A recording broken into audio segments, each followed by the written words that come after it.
ఆర్థిక శాఖ మంత్రి పయ్యావుల కేశవ్ మీడియాతో మాట్లాడుతున్నారు. లైవ్ లో చూద్దాం. 3/8/2022న సిఎఫ్టిఆర్ఐ అంటే గత ప్రభుత్వ హయాంలో CFTRI central food technological research ఇన్స్టిట్యూట్కి సేమ్ శాంపిల్స్ అప్పుడున్నటువంటి ఈఓ గారు పంపించడం జరిగింది.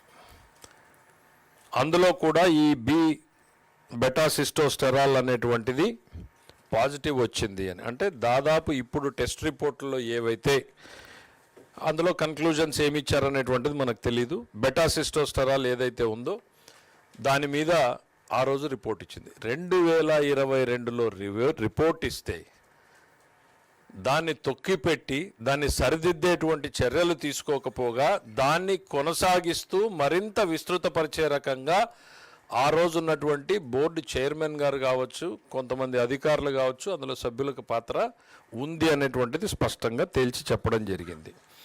ఎంత మేరకు మీరు ఎట్లా అంటారు బోర్డుని అనేటువంటిది ఒకటి మాట్లాడితే ఇందులో ఒక కన్క్లూజన్ పేరాకి చదివి వినిపిస్తాను మీకు. కన్క్లూజన్ పేరాలో ఏం చెప్పారు అని అంటే, కన్క్లూజన్ పేరాలకు వచ్చే ముందు ఎందుకు బోర్డుని మీరు అనుమానిస్తున్నారు అని అంటే, గతంలో చంద్రబాబు నాయుడు గారి హయాంలో ఆ రోజు ఉన్నటువంటి పాలకపక్షం బోండా ఉమామహేశ్వరరావు గారు వీళ్ళందరూ కమిటీ సభ్యులుగా నెయ్యి పర్చేజ్ కమిటీలో ప్రొక్యూర్మెంట్ని మనం జాగ్రత్తగా చేయాలి అనేటువంటి ఉద్దేశంతో అప్పటికున్నటువంటి నిబంధనల్ని మరింత కఠినతరం చేశారు. ఏమన్నారు, నెయ్యి కావాలంటే పాలు కావాలి, సో కనీసం మన రిక్వైర్మెంట్ ప్రకారం నెయ్యి కావాలి అని అంటే 4 లక్షల లీటర్ల ప్రొక్యూర్మెంట్ చేసేటువంటి సంస్థ అయ్యి ఉండాలి. దానికి సైంటిఫిక్ క్యాలిక్యులేషన్ ఉంది. 4 లక్షలు ఎందుకు వచ్చారనేది అది చాలా డీటెయిల్డ్గా రిపోర్ట్లో ఉంది. తర్వాత కనీసం 3 సంవత్సరాలు డైరీ యాక్టివిటీలో ఉండాలి అని ఉంది. 250 కోట్ల రూపాయల వల్ల టర్నోవర్ ఉండాలి అనేది పెట్టారు. ఈ 3 నిబంధనల్ని పెడితే తర్వాత వచ్చినటువంటి ప్రభుత్వంలో దాన్ని ఆమోదించింది ధర్మారెడ్డి గారే ఆమోదించారు. ఆ నిబంధనల్ని ధర్మారెడ్డి గారు అండ్ తర్వాత ఉన్నటువంటి ఈవో గారు ఆమోదించిన తర్వాత ఈ టెండర్లు చేయాలి అనుకున్నప్పుడు ఒక టెండర్ జరిగింది. దాని తర్వాత వెంటనే ఒక రిప్రజెంటేషన్ తీసుకున్నారు. ఏమని, ఒక ఆలోచన, కాంపిటీషన్ తక్కువ వస్తుంది, సరళీకృతం చేయండి అని వెంటనే 3 నిబంధనల్లో మార్పు చేశారు. 250 కోట్ల నుంచి 150 కోట్లకి తగ్గించారు. 1 సంవత్సరం ఎక్స్పోజర్ ఉంటే చాలు అని చెప్పారు. అసలు పాలు ప్రొక్యూర్మెంట్ లేనాల్సినటువంటి అవసరం లేకుండా తీసేశారు. పాలు లేకుండా నెయ్యి అనేటువంటిది చేయగలరా అనేటువంటిది సామాన్యులు భక్తులు ఆలోచన చేయాల్సినటువంటి ప్రభుత్వం. ఆ ప్రశ్న ఇందులో దురుద్దేశం ఉందనుకోవాలా లేదనుకోవాలా మీరు చెప్పండి. నెంబర్ 1, సరళీకృతం చేసిన తర్వాత వీళ్ళు మళ్ళీ టెండర్లు పిలిచారు. ఆ ప్రక్రియలో భాగంగానే ఎప్పుడైతే సరళీకృతం చేయడం జరిగిందో ఈ అప్పటిదాకా అక్కడికి దరిదాపుల్లోకి రానటువంటి సంస్థలు అన్నీ కూడా వచ్చినాయి. ఏదో బోలే బాబా, ఇంకా చాలా డీటెయిల్డ్గా వెళ్తే ఆ బోలే బాబా సంస్థకి ధర్మారెడ్డి గారి పిఏ వెళ్ళి మీరు టెండర్లో పాల్గొనాలని అంటే మాకు లీటర్కి 25 రూపాయలు ఇవ్వాలి అని చెప్పడం, డిమాండ్ చేయడం, అతను ఇవ్వను అనటంతో సుబ్బారెడ్డి గారి పిఏ చిన్న అప్పన్న డిమాండ్ చేయడం, వాళ్ళకి ఏదో కుదరకపోతే ఇక్కడికి వచ్చి సంస్థలో ఇవన్నీ కూడా స్టేట్మెంట్స్లో వచ్చి అతను వాళ్ళని బ్లాక్ లిస్ట్లో పెట్టించడం జరిగింది. సో అప్పుడు బోలే బాబా ఇంకొక సంస్థ రూపంలో టైఅప్ పెట్టుకుని ఆంధ్రప్రదేశ్లో ఉన్నటువంటి వైష్ణవి డైరీస్ అనేటువంటి వాళ్ళని పెట్టుకుని ఈ టెండర్లో పార్టిసిపేట్ చేశారు. అందులో శాంపుళ్ళు బయటకు తీసినప్పుడే ఇవన్నీ అక్రమాలు వెలుగులోకి వస్తున్నాయి. ఇప్పుడు ఈ శాంపిళ్ళ సప్లైసు అందులో నుంచే ఇవన్నీ కూడా ఎన్డీడీబీ కాఫ్ రిపోర్ట్ రావడము, తర్వాత గౌరవ ముఖ్యమంత్రి గారు మాట్లాడడము, సిట్టు వేయడము, సుప్రీంకోర్టు ఇన్వాల్వ్ కావడము, దాని మీద విచారణ చేయడము, ఇవన్నింటిలో ఏం జరిగింది అనేటువంటి చూస్తే ఆ బోలే బాబా సంస్థని విచారణ చేసినప్పుడు సరే అది మీకు ఇది కోర్స్ ఆఫ్ ఛార్జ్ షీట్లో మనకి ఇంకా వివరాలు తెలుస్తాయి. ఇప్పటిదాకా మనకు వీళ్ళు చెప్పడం ఏంటంటే ఈ డైల్యూషన్ ఏదైతే చేశారో ఈ డైల్యూషన్ చేయడం కూడా 5 నెలల్లోనే చేశారు. 5 నెలల క్రితం మనం దీన్ని కఠినంగా ఉండాలి, మంచి క్వాలిటీ రావాలి అని ఇచ్చినటువంటి సంతకం పెట్టిన అధికారే 5 నెలల్లోనే వంటిన్నింటినీ డైల్యూట్ చేశారు. ఒకటి. రెండవది సిఎఫ్టిఆర్ఐ రిపోర్టు అప్పటికే వచ్చినా కూడా దాని మీద చర్యలు తీసుకోలేదు. ప్రభుత్వానికి వచ్చినటువంటి సమాచారం ఇది చైర్మన్ గారి దృష్టిలోనూ ఈఓ గారి అప్పుడున్నటువంటి ఈఓ గారి దృష్టిలోనూ పెట్టడం జరిగింది. పెట్టినా కూడా చర్యలు లేవు. అందులో నేరస్తులు అంటారా కాదంటారా వాళ్ళని? ఖచ్చితంగా ఈ రోజున ప్రభుత్వం మనకి సిట్ వాళ్ళు ఒక ఫైనల్ కన్క్లూజన్ రిమార్క్స్ మనకి ఇచ్చారు. ఏమని? తప్పు చేసినటువంటి అధికారుల మీద చర్య తీసుకోమంటూ దాంట్లో ఏం చెప్పారు అనంటే, the committee recommended relaxation of tender conditions without conducting any comprehensive analysis, technical evaluation, field level assessment, and recommendations were approved by the then senior officers, namely O. Balaji, FA and CAO, and Sri A.V. Dharmareddy, Additional Executive Officer, and Sri Anil Kumar Singhal, IAS Executive Officer, without application of mind, resulting in dilution of quality safeguards and compromise in the quality of the ghee procurement. For the reasons stated above, it is recommended to take suitable action as deemed fit against the above erring committee members and senior TTD officers for deliberate omissions and failures. Deliberate అంటే ఉద్దేశపూర్వకంగా. దాని ఉద్దేశం ఏంటండి? వాళ్ళకి తప్పు జరిగింది అనేది CFTRI అంతకుముందు రిపోర్టు కళ్ళ ముందు ఉంది. నిబంధనలు కఠినంగా ఉండాలి అన్నటువంటి నిర్ణయం తీసుకున్న దాంట్లో అదే అధికారులు సంతకం పెట్టారు. 5 నెలల్లోనే తిరిగి డైల్యూషన్ చేశారు. డైల్యూషన్ తర్వాత సరే ఈ ఆరోపణలని తర్వాత అది డిఫరెంట్. ఏంటి అందులో నెయ్యి ఉందా లేక పామాయిలే ఉందా? It's a very detailed discussion. నివ్వెరపోయేటువంటి విషయాలు కొన్ని అంటే పూర్తిగా మనం ఛార్జ్ షీట్ చదివితే డీటెయిల్స్ వస్తాయి. ఇప్పటిదాకా ప్రభుత్వానికి అందినటువంటి సమాచారం చూస్తే వాళ్ళు పామాయిలే 58 లక్షల లీటర్ల దాకా కొనడం. కెమికల్స్ ఏంటా కెమికల్స్? ఈ ల్యాబ్ రిపోర్ట్ని ఆల్టర్ చేయాలి అనంటే ఆ ఏ వాల్యూస్ని యాడ్ చేయడానికి ఏ కెమికల్ వేస్తే అందులో ఆ వాల్యూస్ పెరుగుతాయని కెమికల్స్ కలపడం, కలరింగ్ ఏజెంట్స్, ఫ్లేవరింగ్ ఏజెంట్స్, ఇవన్నీ ఒకవైపు టెండర్ని డైల్యూట్ చేశారు, రెండో వైపు వాడితో నెగోషియేట్ చేశారు. నెగోషియేషన్ కుదరకపోతే ఇంకొక కంపెనీ రూపంలోకి వచ్చారు. Then submission of fake documents, మొత్తం ఫేక్ డాక్యుమెంట్సే. 3 ఏళ్ళని 1 సంవత్సరం చేస్తే ఆ 1 సంవత్సరం కూడా ఆ సంస్థ డైరీ యాక్టివిటీ చేయాలి. ఆ వైష్ణవి డైరీ అనేటువంటిది మొత్తం ఫేక్ డాక్యుమెంట్స్ పెట్టారు. ఫేక్ డాక్యుమెంట్స్ పెట్టి టెండర్లోకి వచ్చారు. అంటే తమ కళ్ళ ముందు జరుగుతున్నటువంటి దాన్ని అడ్డుకోకపోవడాన్ని, తెలియకపోతే తప్పు, తెలిస్తే నేరంలో భాగస్వామ్యమే. ఖచ్చితంగా ఇందులో ఉన్నటువంటి వ్యక్తులందరూ ఇప్పుడు ఏవైతే రిపోర్ట్లో పొందుపరిచారో వీళ్ళందరూ కూడా ఆ నేరంలో భాగస్వాములుగానే మేము పరిగణిస్తున్నాం యాజ్ ఆన్ టుడే. ఛార్జ్ షీట్లో వాళ్ళ నేరస్తులుగా పరిగణించారా లేదా? పరిగణించకపోతే ఎస్ ఏం చేయాలి భవిష్యత్తులో? ప్రభుత్వమా లేకపోతే తిరుమల తిరుపతి దేవస్థానమా భక్తుల ఇదిగో ఇన్వెస్టిగేషన్లో మీరు మిస్ అయ్యారా, ఇదిగో ఒకవైపు మీరు తప్పు చేశారు, ఇదిగో ఈ నేరం జరిగింది అంటూనే అందులో నేరస్తులుగా చేర్చలేదా, చేర్చారా? ఇవన్నింటినీ కూడా తీసుకెళ్ళాలి అనేటువంటిది కూడా చర్చ జరిగింది. అయితే we are waiting for the supplementary charge sheet because అధికారికంగా కోర్టు దాన్ని కాగ్నిజెన్స్లో, ఎందుకంటే కోర్టు కూడా చాలాసార్లు ఇది డిఫెక్టివ్గా ఉందంటే వెనక్కు పంపించే అవకాశం ఉంది. ఇదిగో రావాల్సిన వ్యక్తుల పేర్లు రాలేదు అంటే పంపించే అవకాశం ఉంది. So we want to wait till the court takes the document in to the cognizance. వీళ్ళందరూ నేరస్తులుగానే భావించాలి.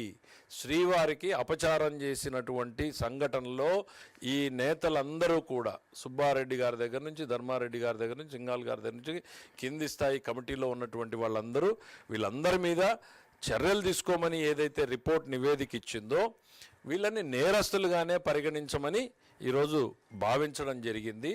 రెండవది అడ్మినిస్ట్రేటివ్గా ఇంకా ఏమన్నా ల్యాప్సెస్ ఉన్నాయా అనేటువంటిది తేల్చడం కోసం ప్రభుత్వం ఒక కమిటీని వేయడం జరుగుతుంది. Very short tenure committee. ఎంత టైం ఫ్రేమ్ అనేది ఇంకా చెప్పలేదు, గౌరవ ముఖ్యమంత్రి గారు డిసైడ్ చేసి చెప్తారు. రోజుల 2 వారాల ఎట్లా అనేటువంటిది షార్ట్ టెన్యూర్లో. ఎందుకనంటే ప్రతి ఒక్కరికి వినే అవకాశం ఇవ్వాలి. వాళ్ళ మీద ఏదైనా ఇవాళ వాళ్ళు క్లియర్ కట్గా ఇవాళ ఇక్కడ చర్యలు తీసుకోండి అని చెప్పినా కూడా we want to be vengeance attitude అనేటువంటిది కాదు. వాళ్ళకి ఏదన్నా చెప్పుకునేటువంటి అవకాశం ఉంటే కూడా చెప్పే అవకాశాన్ని ఇవ్వాలి అనేటువంటి దాంతో ఈ కమిటీ వేసి తదుపరి చర్యలు తీసుకోవడం జరుగుతుంది. ఒకటి, వీళ్ళ మీద ఈ వ్యవస్థ మీద చర్యలు తీసుకోవడం, సరిదిద్దడం. అతి ప్రధానమైనటువంటిది నేరస్తులుగా భావించాలి. అందులో ఆ ఛార్జ్షీట్లో ఉన్నారా లేదా చూసి ఉంటే వెరీ గుడ్, లేకపోతే ఇదిగో మీరే నేరస్తులుగా ఇక్కడ తెలిసి జరిగింది అని చెప్తున్నారు, తెలియక జరగడం లేదని చెప్పారు. 5 నెలల్లో మళ్ళీ తిరిగి అదే అధికారులు సంతకం పెట్టారని వాళ్ళు చెప్పింది, మేము ఎక్కడ పదం యాడ్ చేసింది కాదు. తెలిసి జరిగిందన్నప్పుడు వాళ్ళు నేరంలో భాగస్వాములు అవుతారు కదా, ఈ కోణం ఎందుకు చూడలేదు అని ఎవరు అడగాలి, మనమా ఏంటి అనేటువంటి దాని మీద కూడా ఏజీ గారిని పిలిచి కూడా అడ్వైజ్ అడగడం జరిగింది. So it will take some more time, but ఇమీడియట్గా అయితే మాత్రం కమిటీని ఏర్పాటు చేసి ప్రభుత్వం చర్యలు తీసుకుంటుంది. తిరుమల తిరుపతి దేవస్థానం పవిత్రతని కాపాడడానికి, శ్రీవారి ప్రాభవాన్ని వైభవాన్ని ఏమాత్రం తగ్గకుండా మరింత కట్టుదిట్టమైన చర్యలు తీసుకోవాలి అనేటువంటిది భావిస్తున్నాం. శ్రీవారిని రాజకీయాల్లోకి ఎక్కడా కూడా ఉపయోగించుకోవడానికి వీలు లేకుండా ఉండాలి. ఇప్పుడే కాదు, భవిష్యత్తులో కూడా ఎవ్వరూ కూడా రాజకీయ కోణంలో తిరుమలని కానీ శ్రీవారిని కానీ రాజకీయ కోణంలో చూడకూడదు అనేటువంటిదే ప్రభుత్వాధినేతగా గౌరవ ముఖ్యమంత్రి గారి ఆలోచన, ఉప ముఖ్యమంత్రి గారి ఆలోచన, ఎంటైర్ పార్టిసిపేట్ చేసిన క్యాబినెట్ మొత్తం అదే అభిప్రాయపడింది. ఇవాళ మేము ఈరోజు మాట్లాడుతూ ఉన్నా విధి లేనటువంటి పరిస్థితుల్లోనే మాట్లాడుతున్నాం, బాధతోనే మాట్లాడుతూ ఉన్నాం. ఇదేదో రాజకీయంలో ఒక ఎత్తుగానో లేకపోతే వాళ్ళు చేసినటువంటి చర్యల పట్ల లబ్ధి పొందాలనేటువంటి ఆలోచన ఏమాత్రం కూడా ఈ ప్రభుత్వంలో ఉన్న మాకెవరికీ కూడా లేదు. దాదాపు చాలామంది ఉన్నటువంటి వాళ్ళు శ్రీవారి భక్తులే. ఒక భక్తుడిగా ఆ మనోభావాలు ఎట్లుంటాయనేటువంటిది ప్రతి ఒక్కరూ ఫీల్ అయిన దాంతో మాట్లాడుతూ ఉన్నాం. ఖచ్చితంగా ప్రభుత్వం ఈ దిశగానే ప్రయత్నం చేస్తున్నాం. రాజకీయాలకు అతీతంగా దోషులు అనేటువంటి వాళ్ళు నిలబడాలి, ఇటు ప్రజల్లోనూ అటు చట్టం ముందు. భవిష్యత్తులో మరింత కట్టుదిట్టమైన చర్యలు తీసుకునేలా, తప్పు చేయడానికి భయపడేలా ఉండాలనేటువంటిది, మరీ ముఖ్యంగా శ్రీవారి విషయంలో ఉండాలనేటువంటిది అందరి ఆలోచన. Thank you.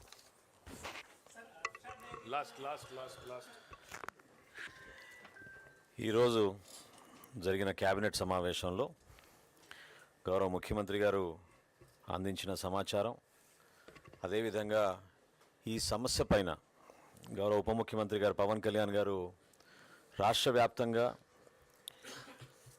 భక్తులకు తెలిపే విధంగా మనం అందరం కూడా కలిసికట్టుగా ప్రజల్లోకి తీసుకెళ్ళాలి. ఈ అంశం పైన ధర్మాన్ని కాపాడాలి, దేవాలయాల పవిత్రత కాపాడాలి. అంతిమంగా ఇది రాజకీయ కోణం నుంచి కావాలని కొంతమంది దుర్మార్గంగా వ్యవహరిస్తున్నా కూడా ప్రతిఘటించే బాధ్యత కూడా మనపైనే ఉందనే విషయం ఆయన పదే పదే ప్రస్తావించారు. ఇక్కడ వెంకటేశ్వర స్వామి భక్తుల సెంటిమెంట్స్తో ముడిపడిన అంశం. ఇప్పుడే సోదరులు కేశవ్ గారు చెప్పినట్టు ఎక్కడ కక్ష సాధింపు లేకుండా పారదర్శకంగా చేసే కార్యక్రమం 100% ప్రజలకి తెలపాలనే ఉద్దేశంతో ఈరోజు ఇంత సుదీర్ఘంగా 3.5 గంటల సేపు క్యాబినెట్ సమావేశం జరిగినప్పుడు మధ్యలో గౌరవ అడ్వకేట్ జనరల్ గారిని కూడా ఆహ్వానించి ఆయన సలహా కూడా తీసుకుంటే ఉత్తమంగా ఉంటుందన్నప్పుడు క్యాబినెట్లో ఆయన్ని కూడా ప్రత్యేకంగా ఈరోజు ఆహ్వానించి సమాచారం, వాస్తవాలు ఏంటి, ఏ విధంగా ప్రొసీడ్ అవ్వాలనే విషయం పైన చాలా కూలంకషంగా చర్చించాం. ఎప్పుడైతే ఎన్డీడీబీ రిపోర్ట్ ఆధారం చేసుకుని జరిగిన వాస్తవాలు మనం కప్పిపుచ్చకుండా నిజాయితీగా ప్రజల్లోకి వెళ్ళాలని ముఖ్యమంత్రి గారు భావించారో, ప్రభుత్వం తరఫున మీ అందరం కూడా కూటమిలో భాగంగా 100% ఏకీభవించి శ్రీవారి భక్తుల మనోభావాలు ఏనాడు కూడా దెబ్బతినకూడదు, వీళ్ళు భక్తుల మనోభావాలతో ఆడుకున్నారనే విషయం తీసుకెళ్ళాం. ఈరోజు క్యాబినెట్లో చర్చకు వచ్చిన అనేక అంశాలు నిజంగా చాలామందిని ఆశ్చర్యపరిచినాయి. సహచర మంత్రులందరూ కూడా ఈ విధంగా వాళ్ళు చేసిన తప్పుల్ని ప్రజల పక్షాన మేము మాట్లాడుతున్నప్పుడు, భక్తుల పక్షాన మేము మాట్లాడుతున్నప్పుడు ఎదురుదాడికి దిగి రాష్ట్రంలో ఏదో విధంగా సమస్యలు సృష్టించడానికి చూస్తున్న ఆ పార్టీ. కాబట్టి ప్రభుత్వం నుంచి గౌరవ ముఖ్యమంత్రి గారు, అదేవిధంగా గౌరవ ఉప ముఖ్యమంత్రి గారు చాలా స్పష్టంగా ఈ అంశం పైన కూలంకుషంగా చర్చించి ఫేజ్ బై ఫేజ్ మనం ప్రజల్లోకి ఎట్టి పరిస్థితుల్లో కూడా వీళ్ళు చేసిన ఈ దుర్మార్గాల్ని ఎక్స్పోజ్ చేయాల్సిన బాధ్యత మన పైన ఉంది. ఒక చిన్న ఉదాహరణ మీకు చెప్తాను. ఎప్పుడైతే రిపోర్ట్ వచ్చిందో 2022లో అది మొట్టమొదటిసారి రిపోర్ట్ వచ్చింది. రిపోర్ట్ వచ్చిన తర్వాత ఏనాడు కూడా వాళ్ళు మరొకసారి ఆ ఘీ శాంపిల్స్ని టెస్ట్కి పంపించలేదు. ఎందుకంటే అసలు ఒక చుక్క ఘీ కూడా లేదా ఘీలో, చుక్క నెయ్యి కూడా లేని ఆ నెయ్యిని వీళ్ళు ఎవరికి పంపిస్తారు శాంపిల్స్కి? ఏనాడు కూడా పంపించలేదు. అదే మన కూటమి ప్రభుత్వం వచ్చిన తర్వాత ఇప్పటి వరకు దాదాపు 12 నుంచి 15 సార్లు ఈ ల్యాబ్ టెస్టింగ్కి పంపించి ఎప్పటికప్పుడు నాణ్యత లోపం లేకుండా ఉండే విధంగా జాగ్రత్తలు తీసుకుంటున్నాం. దయచేసి ఈ ప్రయత్నం భక్తులందరికీ కూడా ఏ విధంగా వీళ్ళు మన సెంటిమెంట్స్తో ఆడుకుని ఆ పవిత్రతని కాపాడే విషయంలో ఎంత కాంప్రమైజ్ అయిపోయారో తెలిసే విధంగా మీ అందరం చేస్తున్న ప్రయత్నం. దానికి ప్రతి ఒక్కరూ అర్థం చేసుకుంటారని, అదేవిధంగా రాబోయే రోజుల్లో ఈ పారదర్శకంగా చేసే ఈ ప్రక్రియలో ఎవరు ఎటువంటి తప్పులు చేసినా కూడా కఠినంగా వాళ్ళపైన చర్యలు తీసుకోవాల్సిన అవసరం, బాధ్యత కూడా ఉంది. కాబట్టి రాష్ట్ర కేబినెట్ ఈ రోజున ఆ విధంగా గౌరవ ముఖ్యమంత్రి గారి నేతృత్వంలో ఆ నిర్ణయాలు తీసుకుని ముందుకెళ్ళాం.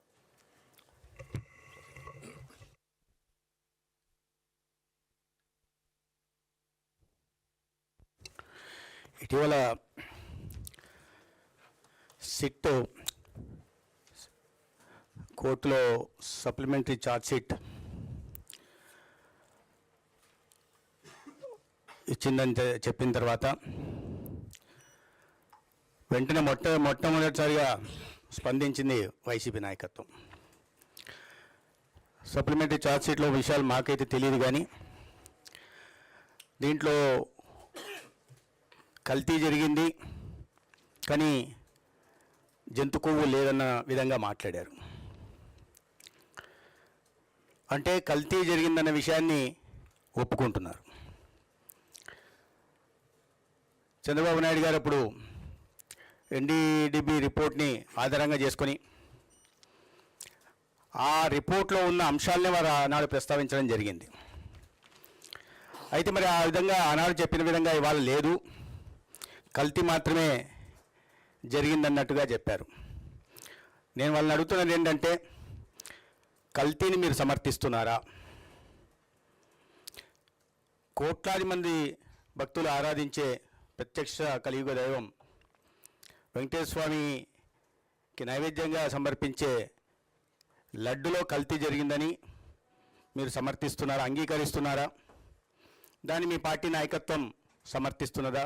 సమాధానం చెప్పాల్సింది. అదే సమయంలో అనేక పత్రికల్లో వార్తలు కూడా వచ్చాయి. మొత్తం సరఫరా చేసిన నెయ్యిలో అసలు నెయ్యే లేదనే విషయం కూడా చెప్పడం జరిగింది. కేవలం పామలిన్ ఆయిల్ కానీ పామాయిల్ కానీ ఇతరత్ర కెమికల్స్ని వాడి నెయ్యిని తయారు చేశారని, దానికి ఇప్పుడే గౌరవ ఆర్థిక శాఖ మంత్రి గారు చెప్పినట్టుగా ఆ వాల్యూ పెంచడం కోసం కెమికల్స్ కూడా వాడినట్టు